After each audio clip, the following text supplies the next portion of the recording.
Today I'm going to talk a little bit about the machinery behind all belief systems, the neurological activity that searches out and brings together a sense of purpose, a sense of meaning, and a sense of selfhood to give us a overall sense of some significance of our existence beyond the actual existence of the organisms that we are. Now, this is not to give you a feeling of being lesser. This is actually to help you discover the more you really are and how searching for something that isn't real and manufacturing something that isn't real actually leaves an emptiness and a feeling of meaninglessness within the individual that we are. My name is Matthew Zoltan. I've been working in the field of meditation and body-mind therapy for the last 45 years. And this has been my life's work. I've always been on the cutting edge. I'm not a person who tends to follow other people. I could see flaws in psychology. I could see flaws in medicine. I could see flaws in the world of meditation. I could see flaws in my life as a monk that other people couldn't see or didn't seem to be seeing. And it took me a while to work out why weren't people seeing these same flaws? And essentially, it's because people don't really want to see what they call the negative. They don't really want to see the bad. They don't really want to see the disturbing. They don't want to see where things are wrong. They want to see where things are right and try and keep things going in that direction. But actually, this is a very flawed approach to life, I discovered for myself. And this flawed approach to life is that of always looking for the better, always looking for the virtue, always looking for the achievement, always looking for the success, always looking for that outcome or that condition that you prefer. This is just a way of also ignoring anything that doesn't fit within the boundaries of that. And therefore, if we look at that approach that our species has actually had to life for a long time now, thousands of years actually, we've been trying to reach that virtuous state, trying to focus on the positive. And what's happened is underneath that, what we see as the negative, which isn't really negative, but I'll talk more about that. What we see not fitting into the virtuous and the positive is left to run riot. And consequently, it's not getting the attention it needs, and we're not giving the attention to the aspects of ourselves or our world that it needs. And when we eventually do see it because it blows up in our face, rather than giving it the attention that it needs, we simply go into a psychological reaction to it because we are geared and conditioned into always wanting things to be happy, joy, positive and great and never be the other way. So when they actually show up to be the other way, we just don't handle it. We just turn into a bunch of babies, spit the dummy and react. So we're not understanding how to live with both sides of life, and that is the negative and the positive. And when I say the negative and the positive, I don't mean it as something which is bad and something which is good. I mean simply two aspects of what goes on in a balanced human being and in a balanced world. A constant movement from chaos to order, which really, if we look at it deeply, we find that chaos itself is the way life is, and order itself is the way life is. Whether we look at it as chaotic, whether we look at it as ordered, it really has a lot to do with our preferences. So if our preferences are seeking something that is within the boundaries of what we have believed, learned to believe gives meaning and purpose and a sense of self to our life, which is what our brain actually seems to be geared to do to a certain extent, and that is to always make sense out of the senseless, always make sense out of the information that we're presented with in order to move forward with that information to find solutions and outcomes that support our meaning in our life, the continued existence of our selfhood, and the purpose that we imagine must be there. And why are we doing this? Because as an organism, as a simple living organism, there is no specific meaning, no specific purpose, and no selfhood at all. in the sense of seeing ourselves as part of the natural world. It's just an ongoing adventure, an ongoing chaos, an ongoing interactive life expanse that we are all a part of. And so in the attempt to try and create order out of all of that, the brain is geared a little bit towards, and particularly our thinking has become very much geared towards finding meaning, purpose, and a sense of self in everything we do. In that way, we're trying to make ourselves feel more meaningful. Ourselves and our lives have some sort of mystical purpose to it, and our sense of self to be the center of attention and the center of the reason we exist. And this, I think, is quite problematic. So as I said in an earlier stage of my life, I was noticing that the flawed ways in which people are thinking predominantly caused because they simply only wanted to see the positive. They didn't want to see where life wasn't working. They wanted to see where life was working. But even that is a bit of a delusion, because when you actually look into where life isn't working without the veil of bias that says it should be working and this is what it means when it's working and this is what it looks like when it's working and this is what it means when it's not working and this is what it looks like when it's not working, when we take those two perceptions, they are both colouring the way in which we're simply seeing the ongoing adventure of life itself. So when we look at what we're calling something not working, when we look at our sickness, when we look at our conflicts, when we look at our problems through that idea and the concept of what's not working as something to be resolved, we actually see that as problematic, and we're geared to avoid that. We're geared to be uncomfortable with and conditioned to be uncomfortable with the feeling of that. How have we been conditioned to do this? Is because we've been taught to believe that the good or the better or the achievements or the virtuous is the thing we really want, and we've been taught to enjoy the feelings that come with that. Whereas with that which is difficult, we've been taught to have an aversion to the feelings that come with that. And our aversion to the way we feel when we're faced with difficulties in life causes us to avoid the very difficulties itself, because we really don't want to feel that way for very long.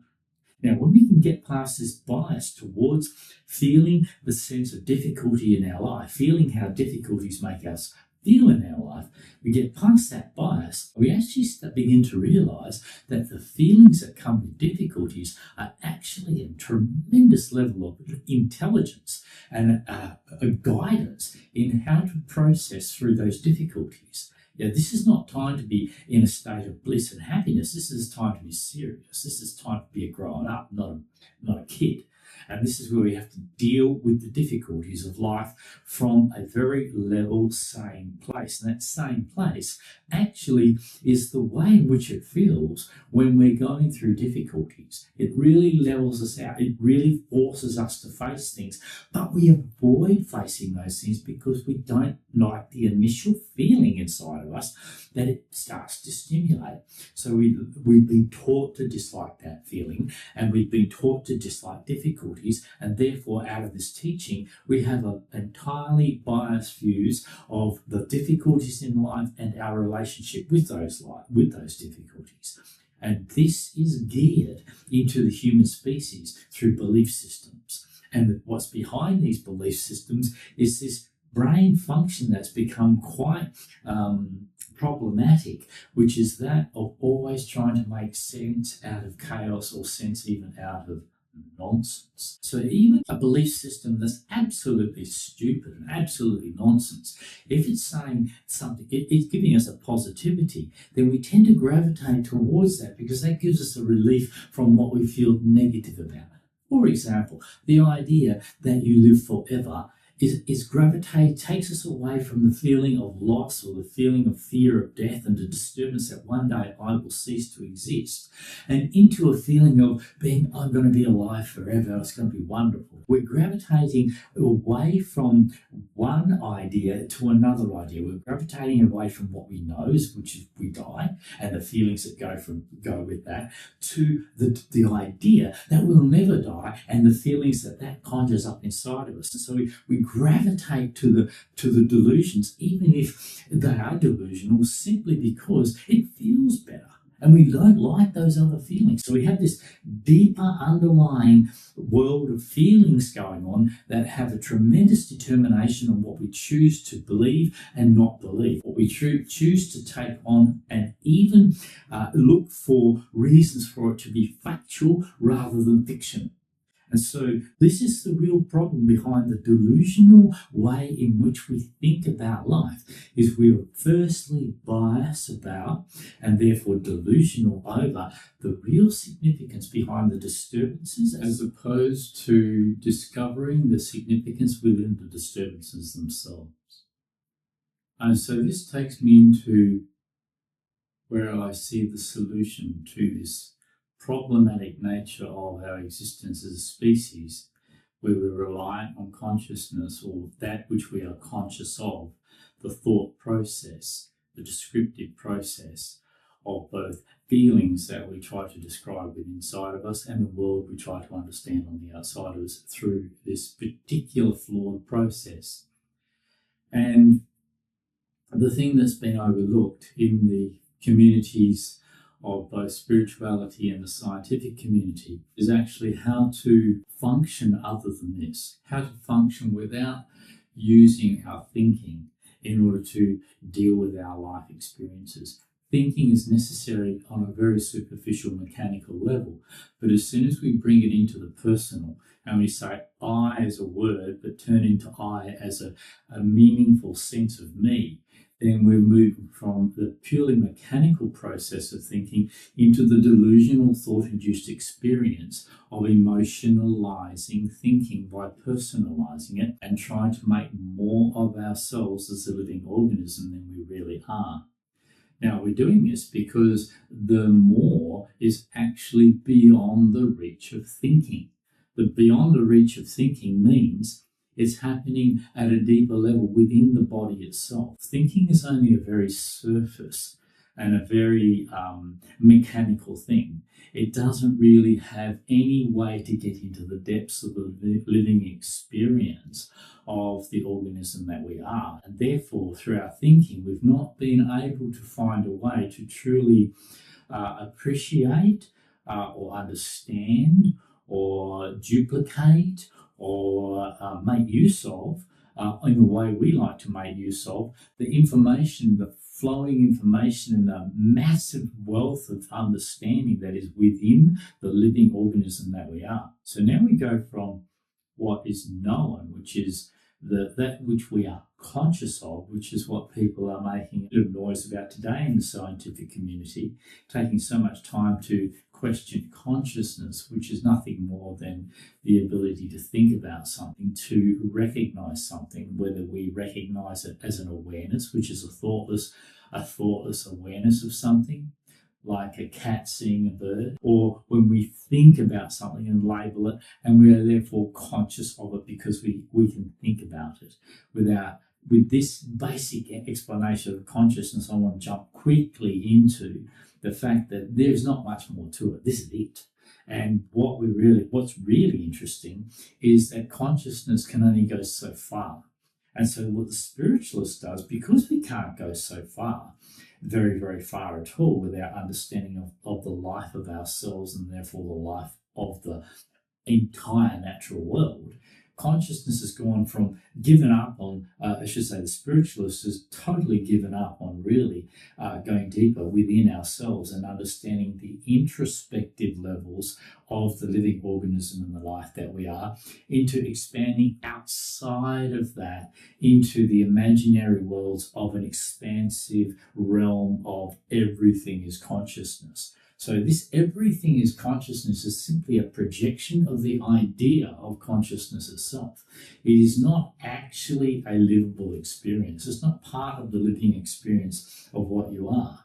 And you'll notice that when you use a meditation technique, you can only really feel your existence to the point of your skin until you bring in the idea of there being a conscious expansion of yourself beyond this area, and so beyond the area of yourself. And this is what the spiritualists are essentially looking for, a way to demonstrate that, and part of the delusion of the way in which our brain functions too, so a way to demonstrate life beyond the boundaries and the scope of the physical reality of ourself, so that we can start to consider something beyond that. But the only way we can consider anything is to think about it. So the only way we can consider something beyond the life of the living organism is to introduce the idea of such a thing as consciousness. And that's what we've done through our thousands of years of spirituality. We've introduced this idea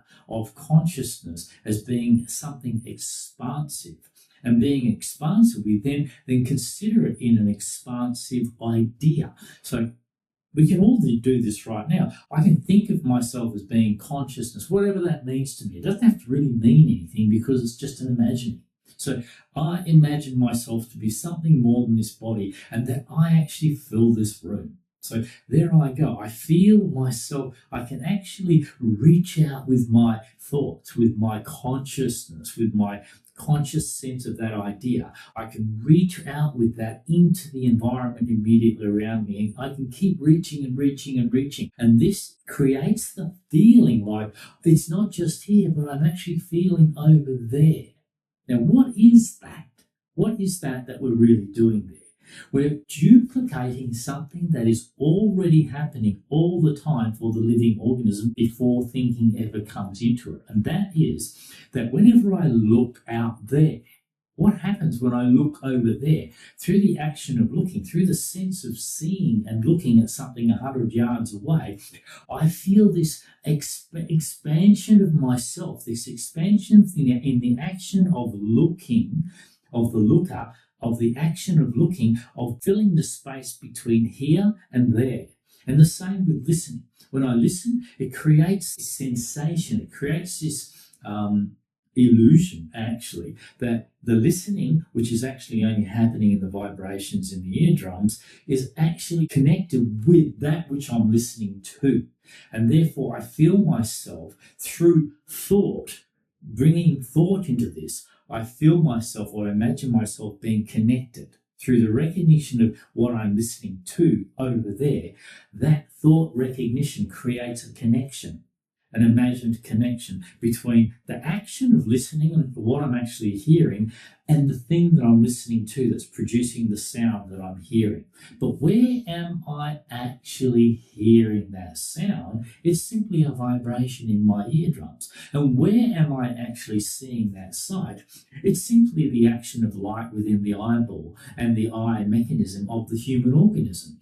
So when we bring consciousness into that, or awareness into that, whether it's the wordless, simple consciousness of the cat seeing something over there, or the bird hearing something over there, or whether it's the more complex consciousness of all of our information about it coming into it and going, oh, look, I'm a conscious being, there is consciousness beyond this. What are we actually recognizing other than the thought-induced state of what happens when we're sensing? There's nothing more to it than that. And you'll find it's all around the head. Come back to the consciousness, which is all what you're calling consciousness, and what I'll say is the actual sensation of yourself throughout the whole body of you, which is the origin of the experience. That is the origin that the experience of consciousness is actually based on, is the living sensations of the organism.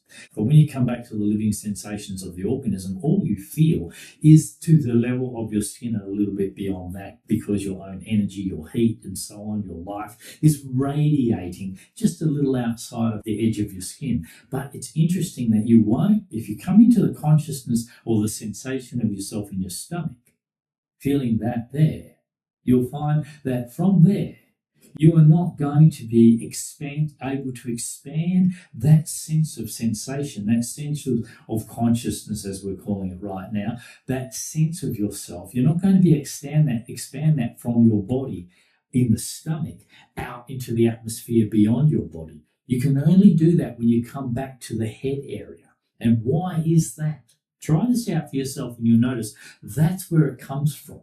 So this is a brain activity. The brain's a little bit like an aerial. Yeah, it picks up on things. It also, the sense organs are all mostly in our head. Of course, the sense of touch is all the way through in our skin. But the sense organs that we reach out with, yeah, we don't reach out with the sense of touch so much. Yeah, the sense of touch is something that comes to us. When something touches us, we feel that touch where it is. But with listening and with seeing, and even with smelling, we reach out with that sense to the thing we're smelling, to the thing we are seeing, to the thing we are hearing. And we create this experience, this thought-based or this imaginary experience of that space between where we are listening and the thing we are listening to being filled with us. But only thought brings that idea into that and labels that as a filling of that space. Otherwise, we take no notice of it whatsoever. We're not actually filling that space. The only hearing is happening in our ears. It's only our awareness, our sense of knowing something, our sense of recognition, in fact, whether it's a complicated word or just a cat recognizing the bird over there, that sense of recognition through which we expand to that which we're recognizing. But that's an expansion of looking or an expansion of hearing. It's not an expansion of consciousness, yeah, in that sense. But that's what it feels like. So we get this head-induced experience and this thought-induced experience of consciousness being expansive. This is very easy to do. I remember actually some 35 years ago, I was running a meditation retreat and I made this very mistake of describing being conscious of consciousness or aware awareness to the group that I was working with. And they absolutely loved it because they could get their head around it, meaning that they could comprehend that on a thought-based level. And that's why they loved it, because that was easy to do. But that wasn't what I was wanting to communicate. And so this spoiled the communication of what I was wanting to communicate. What I was trying to communicate was something far more real than consciousness or awareness, because consciousness or awareness is a temporary state. You're not aware when you're asleep. You're not aware when you're unconscious. You're conscious of something only because your recognition of it is there, and therefore you're conscious of it. It's not a big deal. So the scientists have got caught up in this level of very, very superficial way of looking at life, and the spiritualists have done exactly the same thing. So the materialists and the spiritualists are both caught in the thought process. They're both delusional in the thought process, not recognizing that there's a lot more to life than the thought process. And the part of the reason is because the recognition of that aspect of life is easy. It's very easy to recognize aspects of life that you can consciously think about, but we haven't yet begun, and including the spiritualists have not yet begun to drop into the introspection of the body, that which actually occurs of its own volition, that which we cannot duplicate, that which we do not understand. We know it functions because we can see the effects of its functioning, but we don't even know how a cut heals itself. We don't know how the body digests the food. We have all these theories, all these concepts, but what is the process that is happening inside the body? Not just digestion of food. That's something we can sort of work out. But what else is going on there? What is the massive information, the massive communication that's going on at a level that's beyond the comprehension of the thinking creature that we are? Because thought is not the understanding, that is the understanding of the introspective nature of the organism we are. That is a completely different level of understanding. So the body understands its own existence and how it functions in a completely different way to the thought process understanding life outside of the body and all the imaginings of the spiritual world and the material world. Yeah, so the spiritual world and the material world, to me, are exactly the same thing. Science won't tell you what matter is, and the spiritualists won't tell you what spirit or light is. Not in a way that makes either one of those different to one another. Yeah, so we can't really say from a materialist point of view that there is a spirit in separation to that material, because we don't actually know what matter is. So we don't actually know that that matter isn't exactly the same stuff as what we're calling the spirit. And I'll bring it back to it actually is. It's very clear to me. It's experiential, but it's not mental. Yeah. This is the life of us. It is an integrated condition that we exist in. It is not a fragmented, broken up separation between mind, body, soul, spirit, blah, blah, blah, consciousness. This separation is creating the confusion that we're living. We're not all these things. They're just words to dissect and describe things. Like you've got the word organs, you've got the word heart, you've got the word lung, you've got the word knee. All these things are words that we have created to describe and communicate about different aspects of the whole of what we are. But none of these things can live in isolation to the whole of what we are. And it's the whole of what we are that makes up the lived experience of actually a living organism. And that living organism is not in itself known as a dissected unit. There is no lived experience of everything that we know intellectually that makes up the body. We do not have that as a lived experience. Yeah. What we have as a lived experience is just how it feels to be me. When I feel into the body of me, I feel a lot of sensations.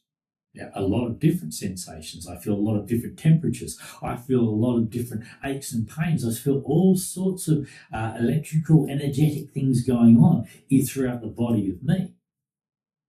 But I don't feel those in the way that we would describe those through thought. Yeah, this is not giving me a true indication of what I actually know as the life of me. So how I think about me in a dissected intellectual way does not capture my ability to live and experience the life of me in a living organism way, meaning that the life of the body understands itself in a very, very different way to what the way thinking tries to capture that life. And it cannot capture that life. It can only talk about it. Yeah. And so in this way, the thought process is limited to the outside of life. Yeah. It's looking at life from the outside. And so in this way, I'm bringing you back to the thing that's really, really interesting. We're wanting to maintain a meaning and a purpose and a sense of self. And this is something that is made very, very important to us, because we're not satisfied and we're not ready to accept the fact that we are actually just a living organism, just a machine, an organic, conscious, living machine, a machine that knows of itself and understands itself in a very different way to the thought process that we have invented and learnt to use as this machine. But without that thought process, that's where we get back to really knowing something of the massive experience and the massive thing that we are as a living creature. And that brings us back to what goes on beneath that consciousness, what goes on automatically of its own volition, and how does it happen, and how does it go on? We don't know. Yeah. And that's what we have trouble with. So we make things up, because the reason we don't know is we're trying to understand that from the outside in. The spiritualist is trying to understand the activity of themselves in meditation through the thought process of observing themselves. Yeah. You can't do that. That is the outside in, coming from an idea and a process of meditation, which is observing, to that which you're observing. You can't actually observe the process of the body from the outside in, because your perception, made up of thinking, your ideas about that, interfere with your ultimate experience of what that is. The only way to get to that experience is from the inside out. So you can't determine what happens in your meditation and have the real thing show itself. The real thing has to show itself from the inside out. So thinking has got nothing to do with self-discovery. Thinking has got nothing to do with meditation. Meditation and the knowing of oneself is not an outside-in achievement. It's not an achievement at all. It's an inside-out ongoing occurrence that's happening all the time. in the body of you, as the body of you. And how do we begin to get in touch with this? Now, this is the interesting question, because that is the area that we know nothing about. The scientists, actually, I was listening to that very famous father of science, Noam Chomsky, the other day. The man himself was saying, yeah, we do not know what matter is, and we have not ventured into what this introspective, ongoing life of the body really is and how it functions. Nor has the spiritualists, neither the scientists nor the spiritualists have gone anywhere near this. Even the scientists and the spiritualists are completely obsessed with consciousness, which is just that superficiality of a thought-induced experience that doesn't exist if we don't have that very idea there to use to recognize what we're experiencing as consciousness to be the consciousness that fits in with that idea. So when we have certain experiences, because we already have an idea of what those experiences are, we label them as, oh, this is consciousness, or this is thought, or this is that, or this is the other, or this is spirit. Is it? This is the aura. Is it? Well, before we have those words and that knowledge, we weren't able to label all these ongoing living experiences of the organism we are with all that nonsense crap that we call knowledge. It's just knowledge. It's just nonsense. It's just garbage. The only thing we know is the direct lived experience of ourselves ongoing beneath the reach, beneath the actual reach of consciousness, beneath the reach of thought itself. And how do we know that? This is something that is very rarely understood, but I'm going to begin to share this with you. And that is what I've been sharing with people all the time, actually. And that is, you need to let what is going on inside of you, what it is to be you, show itself. And how does it show itself? It begins as a sensation, as a living sensation, known in the feeling of the body of you, not known mentally or intellectually, not requiring thoughts recognition, but it is an immediate sense of you. And this immediate sense of us is what we overlook. And why do we overlook the immediate sense of us? Because we have an immediate sense of us. And we want to know something about it. And we want to control it. The scientist wants to understand it so that it can control it. The spiritualist wants to understand it so that it can manipulate it, make it into the experience the spiritualist wants to have. But the fact is, the immediate sense of you is no longer the immediate sense of you once you describe it in a word. When you are sad, and I'm using the word sad right there, and that word sad cannot capture what it is I'm trying to describe through that word. The immediate sense of what we're calling sadness is something that we do not know in the word. We cannot capture the life of that in a word. It is something that we know as an immediate sense of ourselves. So what do we do with that? Instead of just having that immediate sense of ourselves, we question it. How does the animal operate? I'm going to bring this back. How does the animal operate?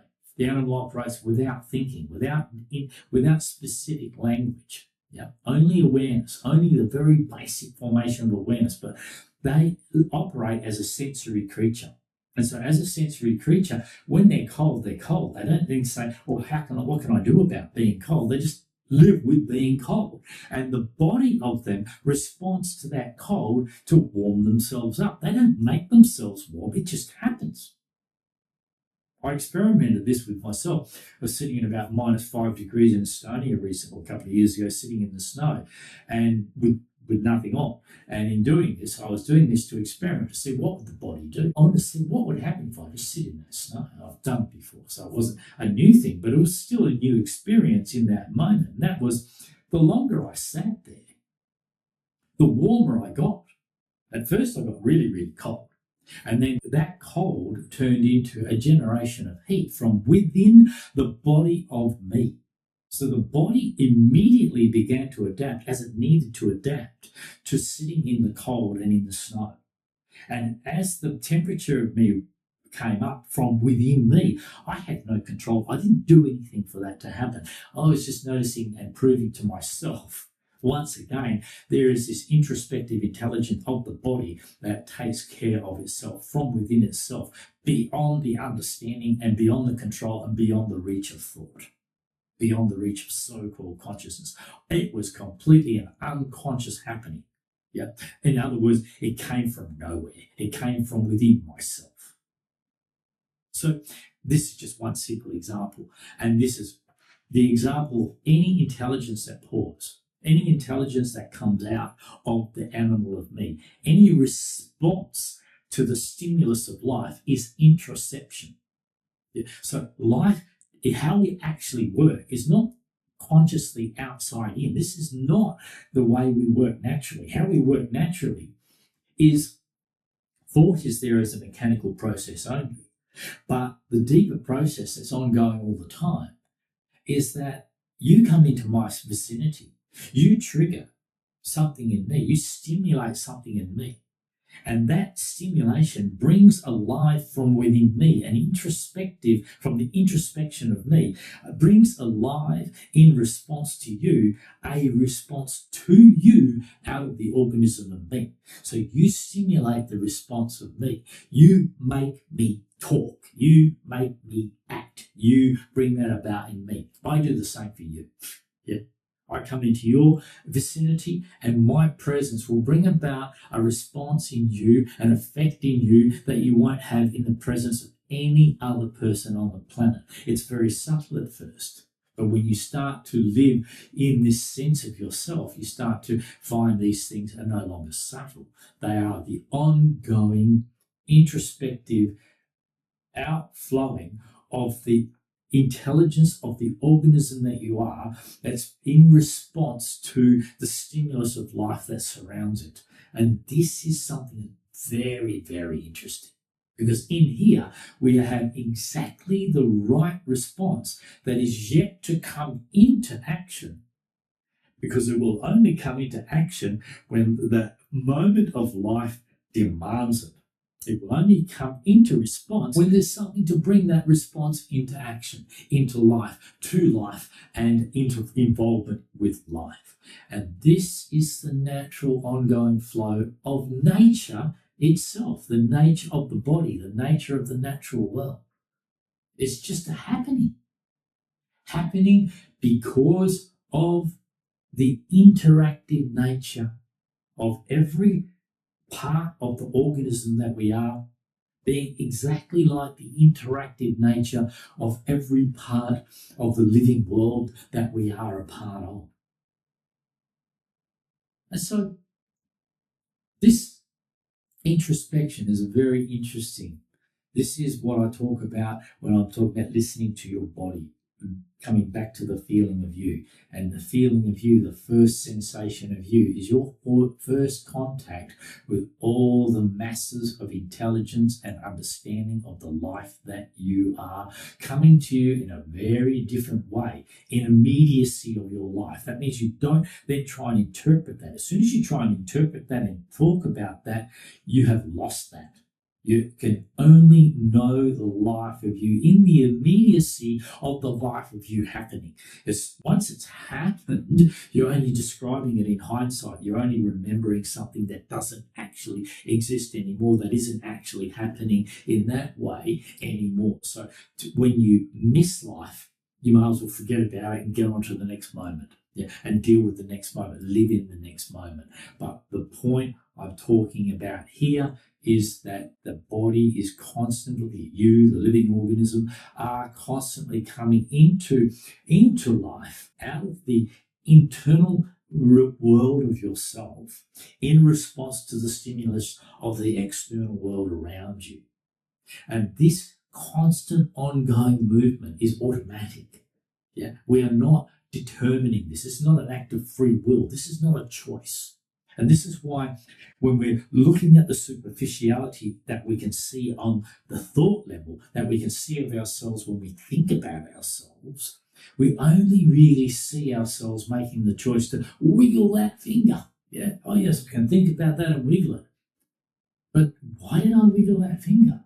Oh, I wiggled that finger because I'm making a demonstration to the people in front of me. Yeah. And why else did I wiggle that finger?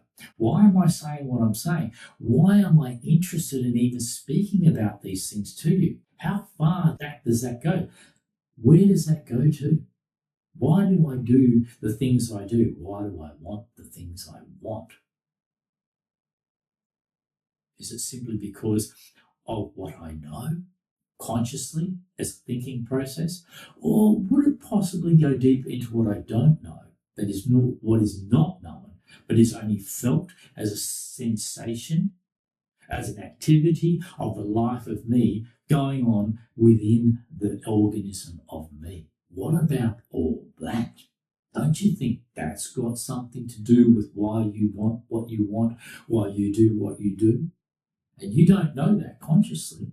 So how can you apply free will to something that is happening without conscious thought, awareness of that?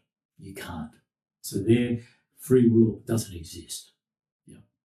There is no need for free will. It's an ongoing happening. So to the point of knowing on a thought level, we have an ongoing happening. And then into the world of knowledge and consciousness, which is the most superficial of all, we have the expression of that happening driving all of our actions, our wants and our desires and our thoughts, words and actions.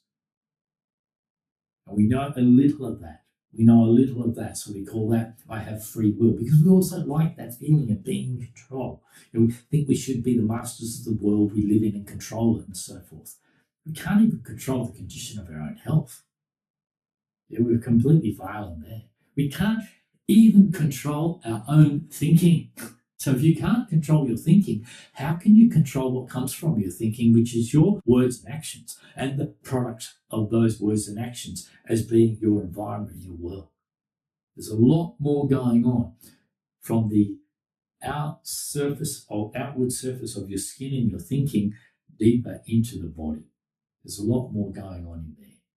So this is what I'm very interested in, helping you dive into the experience and the understanding of, and I'll talk about this more in future videos from time to time. Okay, if you found this video interesting, you can hit the like and subscribe button. And if you'd like to actually take this further, for yourself, rather than just being entertained by this video, you can actually download my Undo app. It's a meditation and healing app that actually exposes and gradually dissolves the entrapment of the belief systems that have come about through the thought process, that have come about from what we listen to others, and going beneath those entrapments, getting out of that trap of our thinking and going deeper into the introspective nature of our own organism, to be able to listen and be guided by that at a sensory immediacy of life. So studying that app, it's a very, very significant app, going 14 chapters. It will take you through this process of being able to break free of just doing what you think and have been taught to think you want, into discovering there's a very different way of living, which is getting in touch with the individual reality of you that already knows what it needs and how to bring that about. From the introspection, from the underneath of your thinking, deep in the living sensory body of what it is to be you. Thanks for listening. Thanks for joining me today. If this talk resonated with you or helped you in any way at all, don't forget to like, subscribe, and share the talk with your friends so that they can get the benefit as well. Okay, bye for now.